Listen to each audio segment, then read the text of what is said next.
Janji-Mu adalah ya dan amin, yang menyembuhkan kami, memulihkan kami, membangkitkan semangat kami, membaharui hidup kami, menjadikan kami murni di hadapan-Mu Tuhan. Kami yang terpuruk, kami yang rusak, Tuhan kembalikan kami di hadapan-Mu.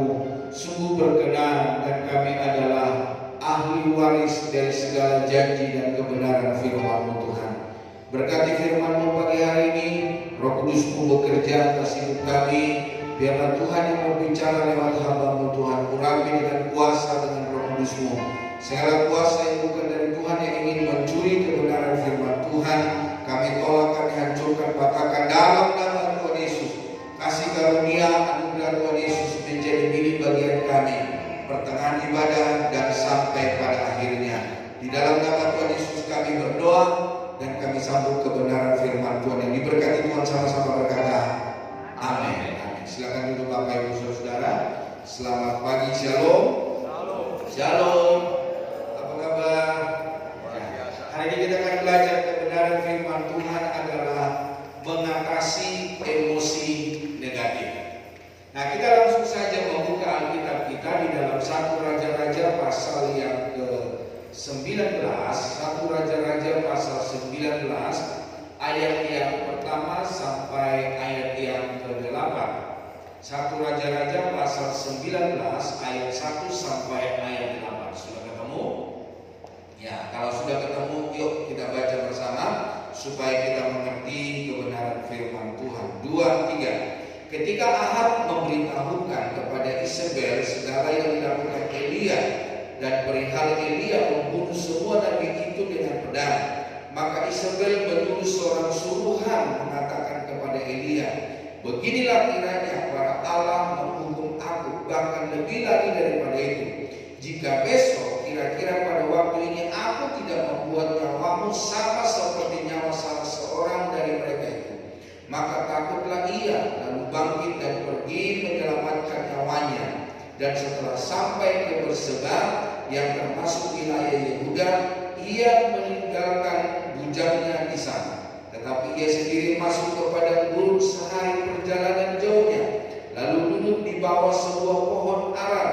Kemudian ia ingin mati, katanya, cukuplah itu, sekarang ya Tuhan, ambillah nyawaku, sebab aku ini tidak lebih baik daripada nenek moyang. Sesudah itu ia berbaring dan tidur di bawah pohon ara itu. Tetapi tiba-tiba seorang malaikat menyentuh dia serta berkata kepadanya, bangunlah, makanlah. Ketika ia melihat sekitarnya, maka pada sebelah kepalanya ada roti bakar dan sebuah kendi berisi air. Lalu ia makan dan minum, kemudian berbaring pula. Tetapi malaikat Tuhan datang untuk kedua kalinya dan menyentuh dia serta berkata, bangunlah, makanlah, sebab kalau tidak perjalananmu nanti terlalu jauh bagimu. Maka bangunlah ia, lalu makan dan minum, dan oleh kekuatan makanan itu ia berjalan 40 hari 40 malam lamanya sampai ke gunung Allah, yaitu Gunung Horeb. Nah, Bapak Ibu Saudara, jika Bapak Ibu adalah orang-orang yang percaya, yang rajin membaca kitab, maka kita akan melihat, kita akan mengetahui bagaimana Tuhan memakai Elia, di mana dia membunuh para Baal dan di mana dia mengalahkan para Baal. Dia menunjukkan kuasa Allah, dan itu tidak disenangi oleh Isabel, dan dia sangat ingin mempengaruhi atau membunuh Elia. Nah, Bapak Ibu Saudara, di sini kita bisa belajar supaya ketika kita mengalami hal-hal yang sulit di dalam hidup kita, mengalami hal-hal yang buruk di dalam hidup kita, kita perlu mengatasi segalanya dengan kita dekat dengan Tuhan. Nah, firman Allah berkata untuk mengatasi emosi negatif di dalam Efesus pasal 4 ayat 26 dan 27. Apabila kamu menjadi marah, janganlah kamu berbuat dosa. Janganlah matahari terbenam sebelum padam amarahmu, dan janganlah beri kesempatan kepada iblis. Jadi Bapak Ibu Saudara, ketika kita mengalami emosi yang sangat tidak bisa kita redam, yang membuat kita panik, Mari kita ingat kebenaran firman Tuhan, bahwa firman Tuhan berkata supaya kita jangan sampai berbuat dosa. Ada orang-orang ketika marah dia sampai berbuat dosa, dia sampai melakukan kejahatan, dia sampai melampiaskannya kepada orang lain, kepada barang-barang lain, saudara. Tetapi firman Tuhan berkata, jika kita marah, janganlah kamu berbuat dosa, janganlah kita melakukan kejahatan, janganlah kita melakukan hal-hal yang tidak berkenan kepada Tuhan. Bahkan firman Allah, jangan kamu berbuat dosa sampai matahari terbenam. Biarlah amarah kita padam sebelum matahari terbenam. Yang artinya kita boleh marah, saudara. Boleh marah enggak? Boleh, saudara. Tetapi jangan berbuat dosa, jangan menyakiti, jangan menuduh orang, jangan menuduh orang, jangan melakukan kejahatan terhadap orang. Dan firman Allah berkata, jangan berikan kesempatan kepada iblis. Nah, Bapak Ibu Saudara, mengendalikan diri untuk tidak bertindak berdasarkan amarah atau kekhawatiran. Jadi Bapak Ibu Saudara, ketika kita bertindak marah dengan kekhawatiran, mari kita kendalikan diri kita. Firman Allah berkata, Amsal 15 ayat 1, jawaban yang lemah lembut meredakan kegeraman, tetapi perkataan yang pedas membangkitkan marah. Jadi Bapak Ibu Saudara berkait Tuhan, biarlah kita marah jangan sampai menyakiti, jangan sampai membuat orang tersinggung, jangan sampai membunuh karakter orang, jangan sampai membunuh semangat orang, jangan sampai dari mulut bibir kita tidak berkenan kepada Tuhan. Karena firman Allah berkata, yang membuat kita tidak berkenan kepada Tuhan, yang membuat kita zina atau membuat kita tidak berlaku baik di hadapan Tuhan, karena ada sesuatu yang keluar dari tubuh kita. Jadi setiap hal yang masuk di dalam tubuh kita, makanan apa saja tidak akan menajiskan hidup kita. Tapi yang membuat kita najis adalah kata-kata yang keluar dari mulut bibir kita. Jadi perlu perhatikan supaya kita semua yang ada pagi hari ini, supaya kita dapat mengelola emosi kita, supaya kita dapat mengelola amarah kita. Jangan sampai kita tidak berkenan kepada Tuhan. Selain itu, praktek afirmasi positif, artinya penetapan yang positif, penegasan, peneguhan, melakukan aktivitas fisik, hobi atau memberi perhatian atau kunjungan kepada orang lain dapat membantu mengalihkannya. Ketika kita marah, ketika kita emosi, mari Bapak Saudara, untuk kita mengendalikan diri, ada hal-hal yang bisa kita lakukan di dalam hidup kita. Ya, seperti firman Tuhan tadi berkata, lakukan aktivitas kita sehari-hari. Apa yang menjadi aktivitas kita? Ya, melakukan aktivitas fisik, melakukan hobi kita. Kalau ada orang yang suka mancing, ya mancing lah. Kalau ada orang suka main bola, ya main bola lah. Kalau ada yang suka main badminton, baik badminton lah. Atau kita mengunjungi orang-orang yang sangat membutuhkan untuk kita kunjungi. Nah, secara spiritual atau berbasis iman, berdoa dan memohon bantuan Tuhan. Ada seorang penulis berkata, berdoalah ketika kamu tidak bisa berdoa. Wah, itu apa maksudnya, saudara? Jadi kita disuruh untuk berdoa ketika kita nggak bisa berdoa, ketika kita nggak ingin berdoa, saudara. Jadi Bapak Ibu Saudara berkait Tuhan, kita harus memaksa hidup kita, kita harus memaksa diri kita untuk berdoa, memohon bantuan Tuhan. Memang rasanya hati kita kesal, hati kita tidak damai, hidup kita tidak penuh dengan sukacita. Tetapi firman Tuhan berkata, berdoa, mohon bantuan Tuhan. Jadi kembali kepada Tuhan untuk meminta kedamaian, meminta kekuatan dan bimbingan dalam mengendalikan emosi negatif. Nah, di dalam Mazmur pasal 4 ayat 5 dikatakan, Mazmur 4 ayat 5, biarlah kamu marah tetapi jangan berbuat dosa. Berkata-katalah dalam hatimu di tempat tidurmu, tetapi tetaplah diam.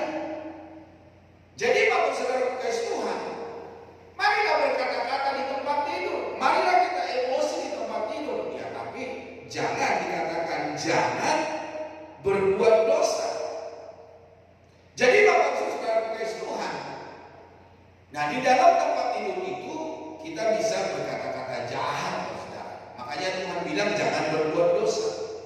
Kalau kita mengatakan apa yang ada di dalam hati kita, tapi jangan sampai ada kata-kata kotor, jangan sampai ada kata-kata menyakiti, jangan sampai ada kata-kata yang memojokkan orang lain. Jadi Bapak Ibu Saudara kasih Tuhan, biarlah kita marah tetapi jangan berbuat dosa. Nah di dalam Filipi pasal 4 ayat 6, Filipi pasal 4 ayat 6 dikatakan di sini, janganlah hendaknya kamu khawatir tentang apapun juga, tetapi nyatakanlah dalam segala hal keinginanmu kepada Allah dalam doa dan permohonan dengan ucapan syukur. Nyatakan dalam segala hal di dalam doa.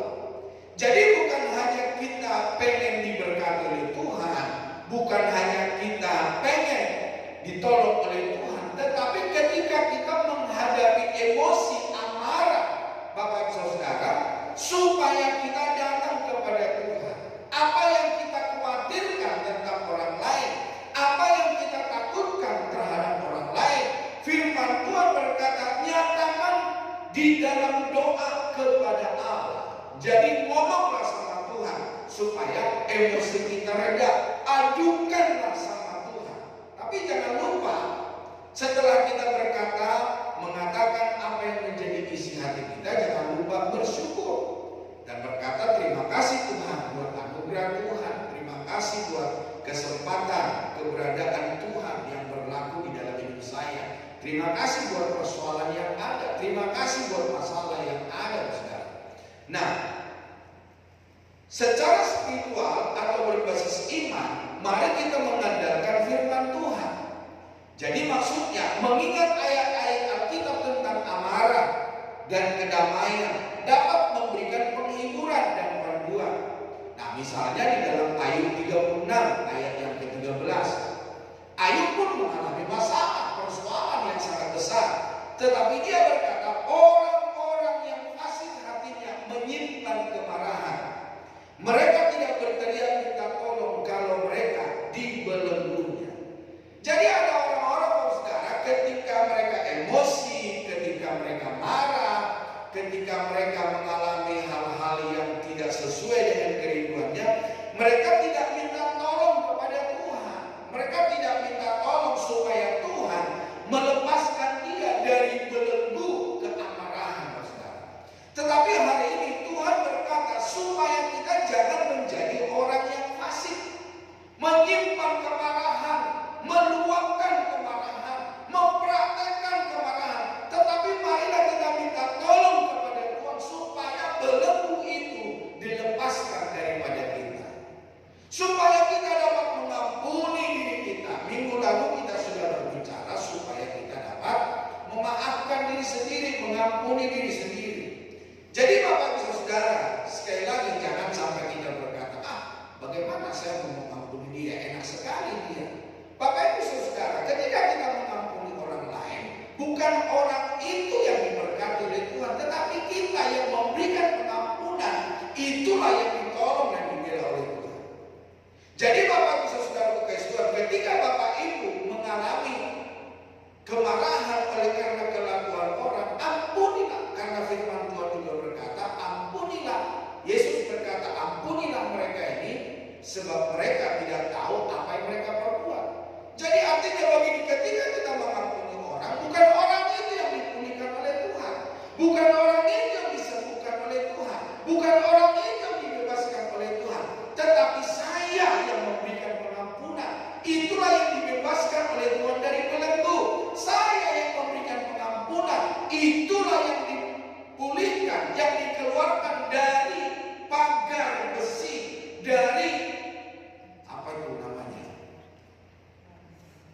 belenggu, dari segala ikatan dosa. Kitalah yang dipulihkan.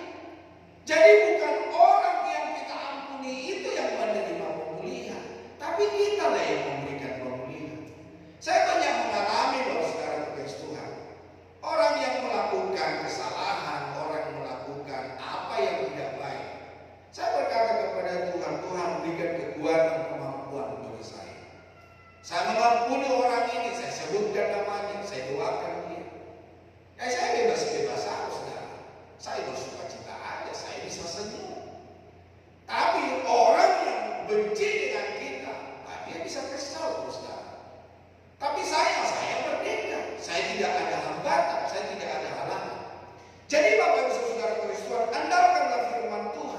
Seperti Ayub berkata, orang-orang fasik hatinya menyimpan kemarahan. Jangan simpan kemarahan, sehingga engkau tidak baik-baik di hadapan Tuhan.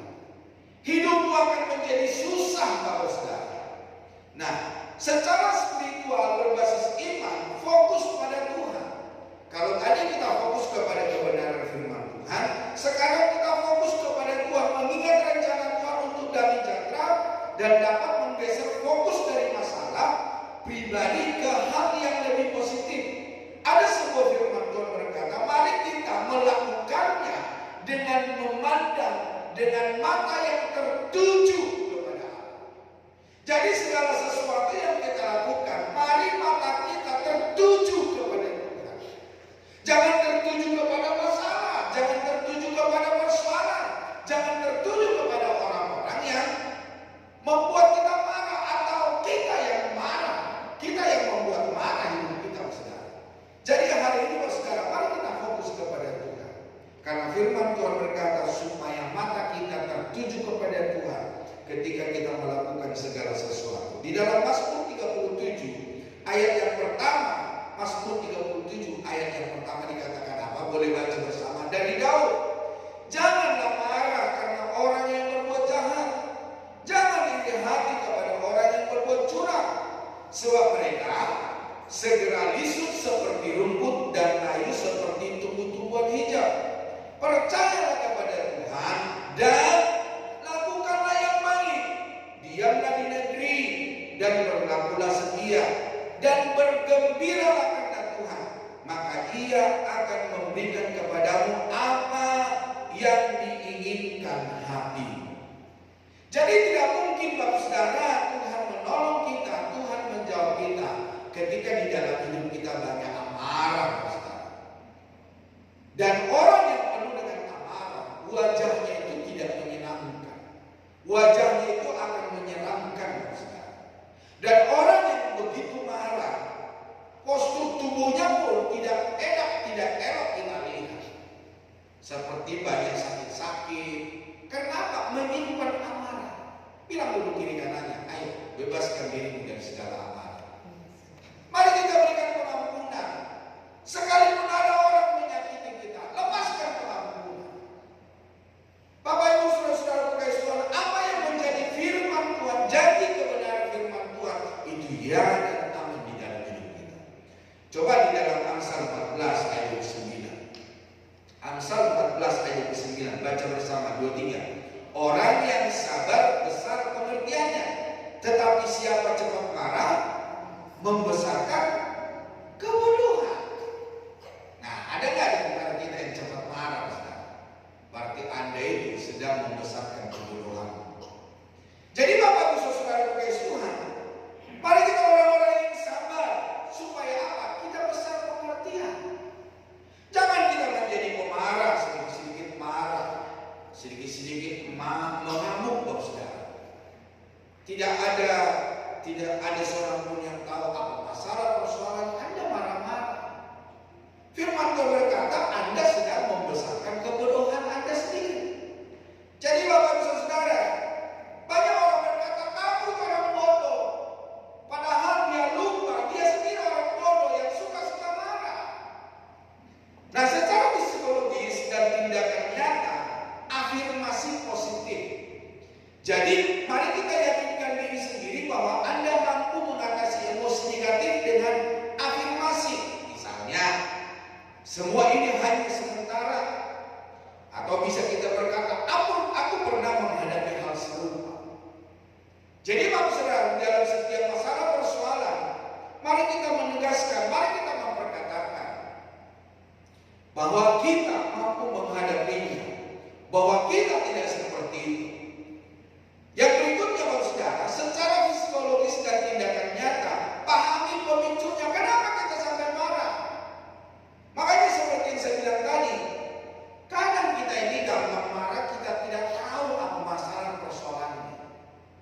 Masalah kecil kita buat besar, masalah besar kita meledak, Bapak Saudara. Tetapi hari ini mari kita buat masalah besar jadi kecil, masalah kecil kita selesaikan. Jangan sampai merugikan orang lain. Identifikasi apa saja yang memicu rasa tidak nyaman bisa mengantisipasinya. Ada quotes yang berkata begini, tidak ada seorang pun yang dapat melarang burung terbang di atas kepalamu dan dia berak kena kepalamu. Pernah Bapak Ibu mengalami diberakin cicak, diberakin burung, terus sementara Bapak Ibu lihat, mana cicaknya? Tapi kok ada kotorannya? Saya pernah mengalaminya, saudara. Ketika kami olahraga, ada burung berak kena tangan. Dia lihat, mungkin kita bilang kurang asam ini burung. Tapi kalau saudara berkasih Tuhan, sementara dia marah, dia melihat sudah tidak ada hewan-hewan yang mengotori dia.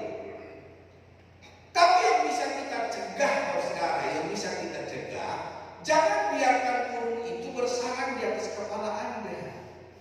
Jangan biarkan burung itu menaruh sarangnya di atas kepalamu. Ada di antara kita yang burung bersarang di atas kepala Bapak Ibu Saudara. Coba tangkap. Ada. Maksudnya begini, orang boleh ngomong apa saja tentang kamu. Orang boleh saja ngomong apa tentang kita. Mau dibilang jahat lah, mau dibilang pencuri lah, mau dibilang penipu lah, mau bilang apalah yang disebutkan. Ya udah, mulut dia. Apakah kita bisa melakukan mulut orang? Tidak bisa, saudara. Hak-haknya dia. Tapi yang perlu kita sadari, jangan sampai kata-kata orang itu bersarang di hati dan pikiran kita. Saya baru saudara pakai suara, mau orang bilang pencuri lah, mau bilang orang penipu lah, mau bilang orang yang ngomong sendiri, terserah. Yang penting aku menghidupi firman Tuhan. Yang penting aku tidak seperti yang mereka perkatakan. Jadi Bapak Ibu Saudara kasih Tuhan, biarkan burung terbang, biarkan dia memberaki, tapi jangan biarkan dia bersarang di atas kepala. Jangan biarkan segala omongan orang berdiam di hati dan pikiranmu. Itu yang perlu, saudara. Orang mau ngomong apa tentang hidupmu, itu gak usah peduli. Jadi Bapak Saudara kasih Tuhan, ketika kita melakukan hal itu, kita akan aman. Mau ada orang marah sama saya, mau ada orang mengkritik saya, apa yang saya tidak lakukan, saya senyum aja, saudara. Saya tidak merasa dendam, saya tidak marah sama mereka, tapi saya senyum aja, saya bersuka cita aja. Tidak ada orang yang menghalangi saya untuk bersuka cita. Yang saya tahu, saudara, burung itu boleh berak, burung itu boleh melakukan apa saja, tetapi apa yang dilakukan oleh burung itu tidak bersarang di dalam hidup saya. Nah, secara psikologi dan tindakan nyata, kelola diri. Jadi Bapak Saudara, kelola emosi saudara, kelola hidup saudara. Jangan membiarkan emosi mengendalikan tindakan yang akhirnya melakukan praktek-praktek yang merugikan orang. Nah, bagaimana kita mengelola emosi? Yang mungkin seperti Edi Steve, ya ada yang suka nonton Edi Steve. Sabar, tarik nafas. Terus lepas pelan-pelan. Bapak bisa saudara, ya tarik nafas dalam-dalam, menahan amarah sejenak untuk melepaskannya dengan bijaksana. Mari kita lepaskan amarah kita dengan bijaksana. Yang artinya segala amarah kita bukan amarah lagi yang keluar, tetapi ada sebuah nilai yang kita keluarkan. Nah, beralih ke aktivitas positif, lakukan aktivitas fisik, berjalan kaki, berolahraga, atau melakukan kegiatan yang disukai dapat membantu mengalihkan pikiran dan meredakan stres. Atau punya tanaman-tanaman, ya seperti saya di lingkungan gereja ini ada banyak tanaman. Setiap hari saya urus mereka, setiap hari saya siangin, saya ambil pohon-pohon atau rumput-rumput yang tidak saya suka, saya pupuk mereka, yang akhirnya menghasilkan saudara. Ya tadinya avokat itu sudah gak mau berbuah, udah mati, saya pupuk lagi, saya perhatikan lagi, akhirnya sekarang banyak bunganya. Nah mudah-mudahan bisa dia berbuah, kita dapat bagi satu keluarga saudara. Jadi Bapak Ibu Saudara, mari kita lakukan aktivitas yang kita bisa melupakan amarah, fokus pada menolong. Ya, kita bisa memberi perhatian dan melayani orang lain, dapat mengalihkan fokus dari masalah pribadi dan membawa kebahagiaan. Ya, ada orang yang bisa kita tolong, ada yang bisa kita bagi apa yang kita perlu bagi dalam hidup kita.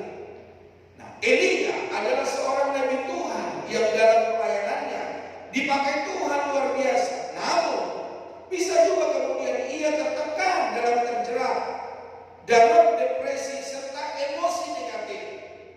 Tadi kita melihat ketika dia diancam Isabel, dia pergi dan dia lari dari saudara Tuhan.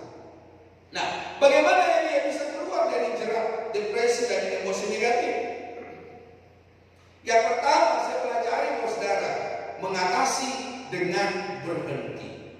Nah, di dalam 1 Raja-Raja pasal 19 ayat yang keempat, coba kita baca bersama di Bintang. Tetapi ia sendiri masuk ke padang gurun sehari perjalanan jauhnya, lalu duduk di bawah sebuah pohon ara. Kemudian ingin mati katanya. Cukuplah itu. Sekarang ya Tuhan, ambillah nyawaku, sebab aku ini tidak lebih baik daripada nenek moyang. Jadi dia berhenti, dia beristirahat di bawah pohon ara. Nah, Elia mengakui kelemahan dan menyatakan isi hati kepada Tuhan. Dia mengakui kelelahan dan dia mengakui supaya dia dipulihkan oleh Tuhan. Elia tidak pura-pura kuat. Elia jujur tentang keadaan yang dialaminya, saudara. Nah, dia berhenti di bawah pohon ara, dia beristirahat di situ, saudara. Nah,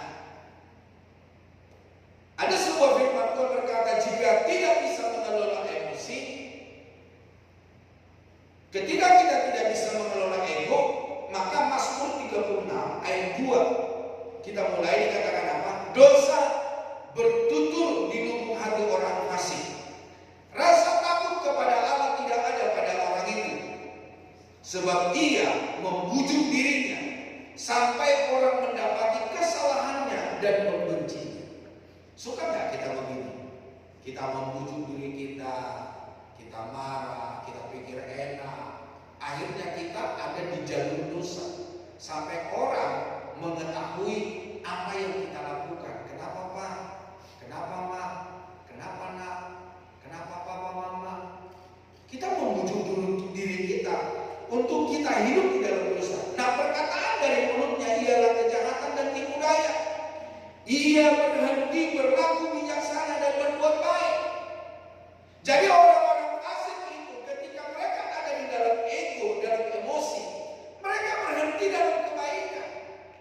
Mereka berjalan di dalam kefasikan. Yang kelima, kejahatan dirancangkannya di tempat tidurnya. Ia menempatkan dirinya di jalan yang tidak baik, padahal dia tahu kebenaran. Dia mengerti firman Tuhan, tetapi dia membujuk dirinya untuk dia tinggal di jalan yang tidak benar. Apa yang jahat tidak ditolaknya. Pokoknya dia meluapkan emosinya. Dia mengerjakan apa yang dia maunya. Pokoknya dia senang. Orang yang kita marah, orang yang kita emosi dengan dia tidak tahu. Padahal kita emosi di dalam keluarga. Kita emosi kepada orang-orang di sekitar kita. Tapi firman Tuhan berkata, orang bodoh, orang fasik, tidak ada rasa takut Allah di dalam hidupnya. Nah, firman Tuhan berkata dengan tegas dalam Mazmur 37 ayat 8 dikatakan apa? Berhentilah marah dan tinggalkanlah panas hati itu. Sebagaimana Elia, dia berhenti, saudara. Tinggalkan panas hati itu, jangan marah. Itu hanya membawa kepada kejahatan. Sebab orang-orang yang berbuat jahat akan dilenyapkan, tetapi orang-orang yang menanti-nantikan Tuhan akan mewarisi negeri. Kiranya Tuhan yang menolong dan membela kita supaya kita dapat mengelola emosi kita. Elia menyatakan isi hati secara jujur kepada Tuhan, dan Tuhan mendengarkannya. Curahkan isi hatimu di hadapan-Nya, berdoa kepada Tuhan. Memilih berhenti sejenak untuk mencari Tuhan bukan menyerah selamanya. Ada waktu untuk berhenti untuk mendapatkan kekuatan dari Tuhan. Di dalam Yesaya 40 ayat 31, Yesaya 40 31 dikatakan apa? Tetapi orang-orang yang menanti-nantikan Tuhan mendapat apa? Mendapat musibah. Oh bukan. Mendapat kekuatan baru. Mereka serupa para jawaan yang naik terbang dengan kekuatan sayapnya. Mereka berlari dan tidak menjadi lesu. Mereka berjalan dan tidak menjadi lelah. Inilah janji firman Tuhan kepada orang-orang yang dapat mengelola emosinya, mengelola egonya. Yang kedua, bagaimana Elia bisa mengelola emosinya, bisa menghadapi setiap masalah. Yang kedua, mengatasi dengan makan. Ternyata saudara, makan itu sangat penting. Ada orang berkata, Pak, kalau saya lagi marah, Pak, saya lagi banyak persoalan, Pak, saya makan, Pak. Tidak ada salahnya, saudara. Tapi ada orang bilang, kalau saya marah, kalau saya emosi, Pak, nggak bisa makan, nggak bisa tidur, Pak, itu salah. Makanlah sebisanya. Di dalam 1 Raja-Raja pasal 19, Ratu Raja-Raja 19 ayat 5 dan 6 dikatakan apa? Sesudah itu ia terbaring dan tidur di bawah pohon ara itu, tetapi tiba-tiba seorang malaikat menyentuh dia serta berkata kepadanya, bangunlah, makanlah. Ketika ia melihat sekitarnya, maka pada sebelah kepalanya ada roti bakar dan sebuah kendi berisi air. Lalu ia makan dan minum, kemudian berbaring. Jadi Bapak Saudara, mengatasi masalah, ayo kita makan. Ya bila perlu ajak saya juga tidak apa-apa, saudara. Sekalian saya diajak makan, saya pun menghibur, Bapak Saudara. Tuhan peduli akan kebutuhan jasmani kita.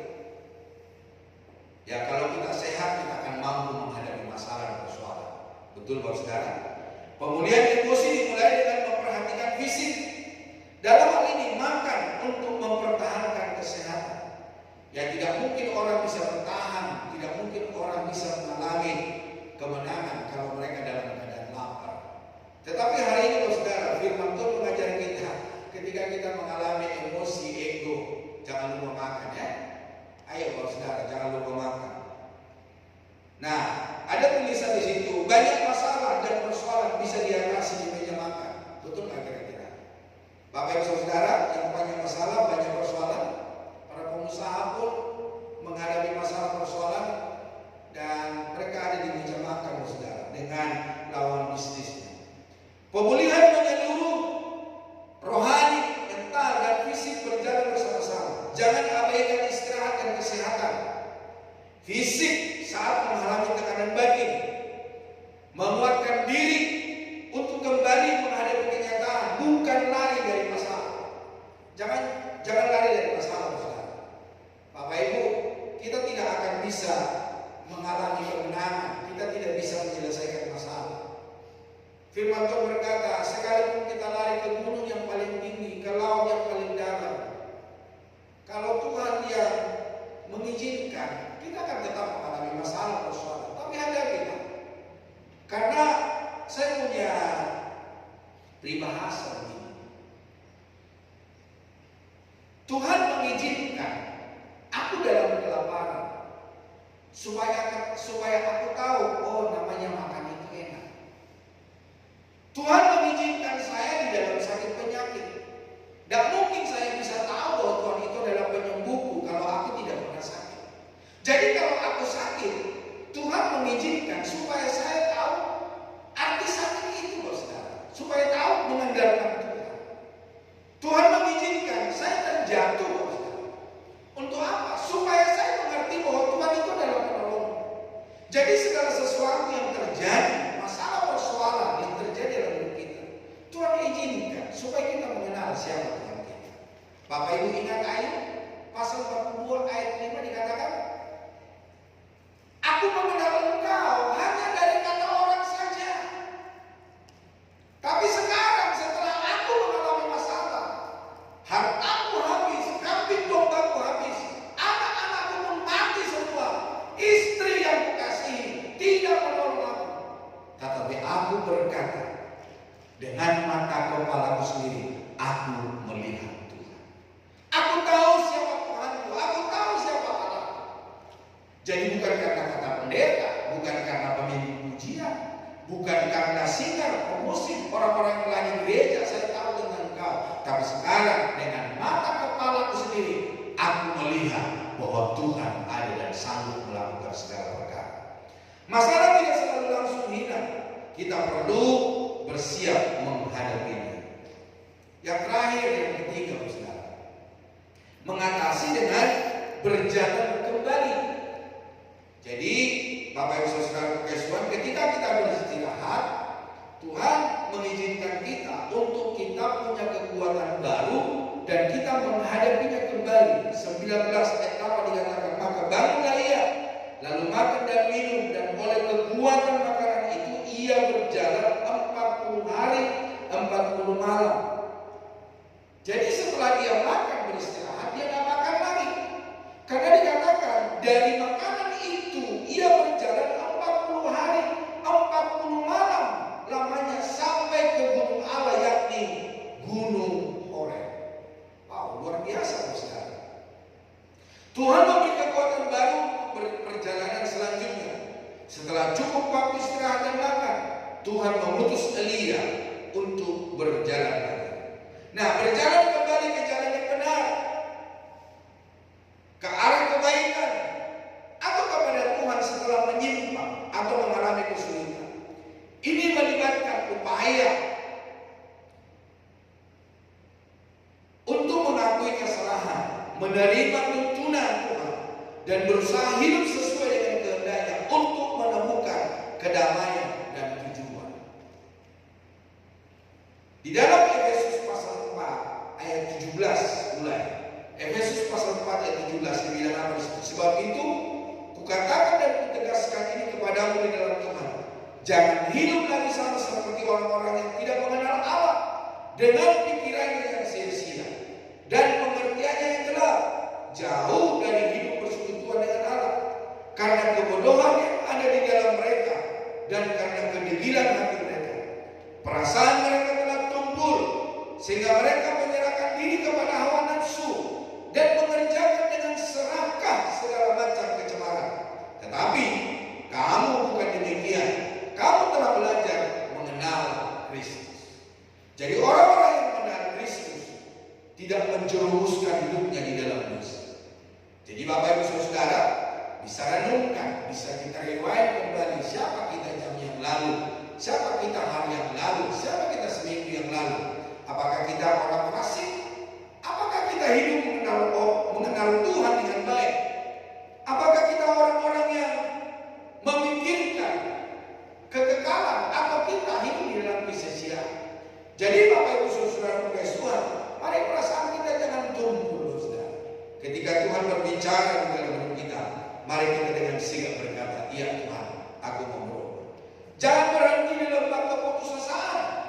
Terus dalam kamu, proses kesembuhan terjadi sambil berjalan bersama Tuhan. Perjalanan menuju Horeb, gunung perjumpaan dengan Allah, adalah perjalanan pemulihan rohani. Horeb menjadi simbol perjumpaan dan pembaruan visi hidup. Pemusik boleh maju ke depan.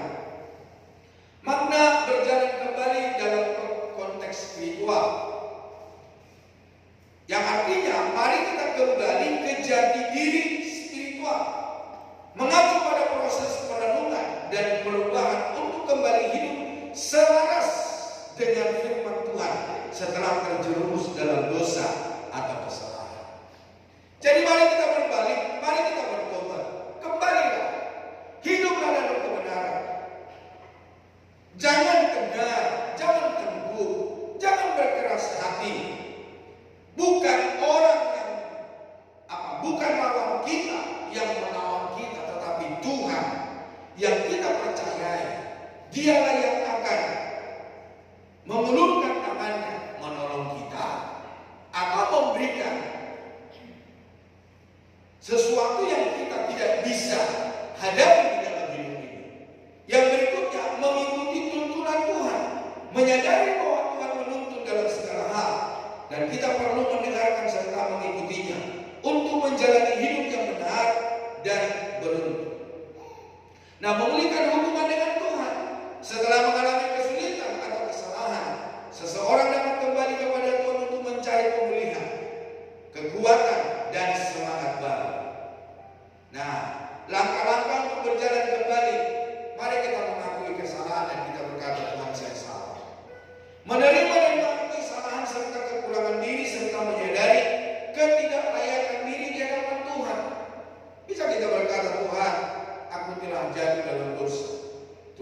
tolong saya, Tuhan pulihkan saya. Minta tuntunan Tuhan, berdoa memohon bimbingan Roh Kudus untuk menuntun setiap langkah dan pikiran kita. Yang ketiga, mencari firman Tuhan. Tadi firman Tuhan sudah banyak saya bacakan buat kita. Membaca dan merenungkan firman Tuhan untuk mendapatkan pengertian tentang kehendaknya dan bagaimana menerapkannya dalam kehidupan sehari-hari. Bagaimana Bapak Ibu? Masih baca Alkitab setiap pagi atau setiap malam?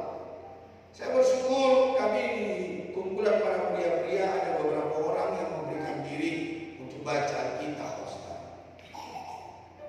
Ya, mungkin ada hal-hal yang tidak mengerti di dalam baca itu. Tetapi Bapak Saudara, ada satu kata atau ada dua kata atau satu ayat atau satu pasal bisa mengubah hidup kita. Menjalani kehidupan yang benar, berusaha untuk hidup dalam kesucian, melakukan segala sesuatu untuk kemuliaan Tuhan dan menghasilkan buah roh. Jadi Bapak Saudara, jangan percaya dengan orang berkata-kata dengan bahasa roh. Jangan percaya dengan orang yang berbahasa roh. Tapi lihat buahnya. Bagaimana buah Bapak Ibu Saudara? Bagaimana hidup Bapak Saudara sesuai dengan kebenaran firman Tuhan? Karena ada banyak orang yang berbahasa roh, berkata-kata roh, itu hanya ikut-ikutan Bapak Saudara. Tetapi ketika ada orang berbahasa roh, ada orang berkata-kata bahasa roh, bisa Bapak Ibu nilai, bisa Bapak Ibu melihatnya, bagaimana pola hidupnya, bagaimana keadaannya. Jadi apakah dia menghidupi kebenaran firman Tuhan? Kalau tidak, berarti segala apa yang diperkatakan hanya ikut-ikutan, Saudara. Berserah kepada Tuhan, menyadari bahwa Tuhan mengatur seluruh kehidupan, sehingga kita berserah pada kehendaknya, baik dalam suka maupun duka. Nah, yang terakhir contoh dalam Alkitab. Di dalam kisah Lazarus kita tahu bahwa Yesus membangkitkan Lazarus dari kematian. Sebuah mujizat yang menunjukkan kuasa Tuhan untuk menghidupkan kembali yang telah mati secara fisik dan spiritual. Lazarus yang mati dikuburkan, mengingatkan kepada kita bahwa Tuhan mampu membangkitkan segala apa yang mati, segala apa yang terkubur dalam hidup kita. Itulah sebabnya kembalilah kepada Tuhan, carilah Tuhan, mintalah tuntunan daripada Tuhan.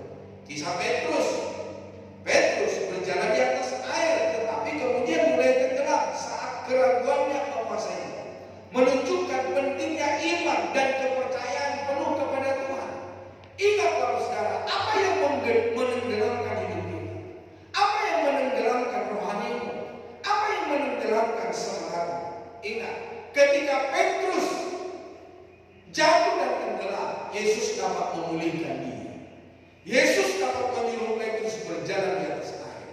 Jadi Bapak Ibu Saudara terkasih Tuhan, hanya ada satu jalan, yaitu Yesus Kristus Tuhan. Amin. Tuhan memberkati kita semua. Mari kita sama-sama bangkit berdiri. Dan kita akan masuk dalam perjamuan kudus.